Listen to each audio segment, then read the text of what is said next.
I always say everyone needs a little bit of sparkle in their life, and I think that the bright check wire, that is definitely the sparkliest wire that you are ever going to see in your life. So today I'm going to show you how to apply bright check onto your fabric in chippings.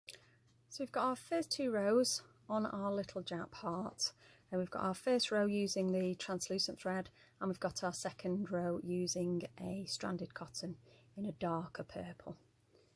So now we're going to be putting some little bright checks on in the corner. So to do that, you just need to take your bright check and trim it off like so. Just doing some little small chips in the corner there. Now they do have a tendency to flick off, so I do tend to put my finger over the top of them so they don't do that. So we've already lost one of them. As you could see, I do quite like having that happen because it shows you what can happen when you're actually doing your piece of work. So very often you will actually keep these off the fabric because you will notice that as I'm stitching they will bounce about a bit, but I'm just going to keep them on there to show you just how to do this as a technique. So can you see them just moving about there, wriggling all about, so they can tend to fall off. And so you tend to use a velvet mat or a beading mat, something like that. So there we go, there's our wire on the end of our needle, and it's just like threading beads, that's all it is. And so we're going to pull that thread taut just here, okay, and I'm going to let that wire slip down to the fabric.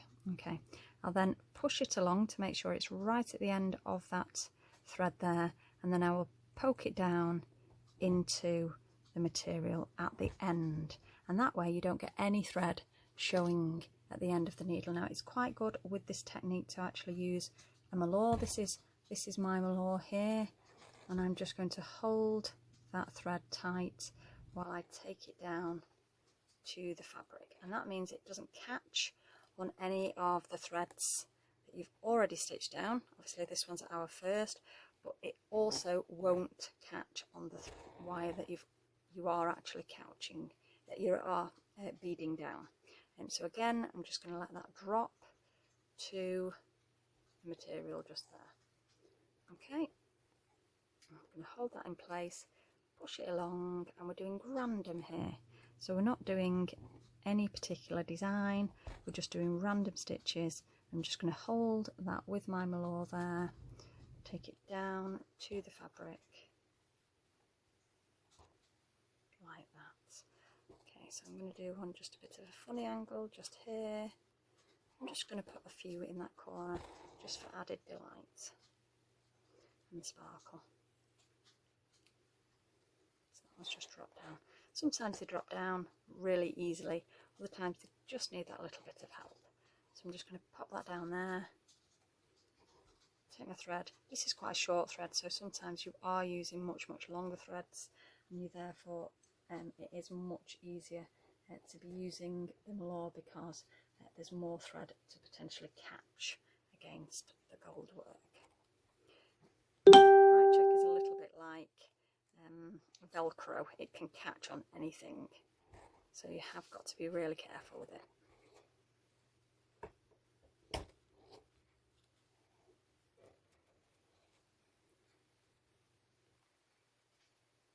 They are very springy little fellas.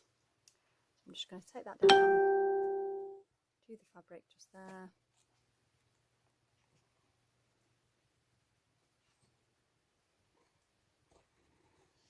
And that just forms a nice little pattern in that corner.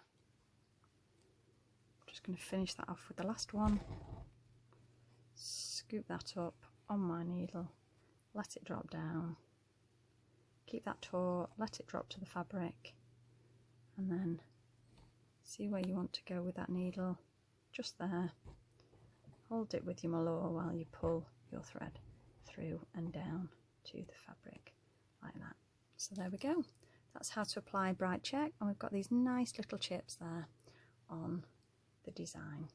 Thank you very much for watching.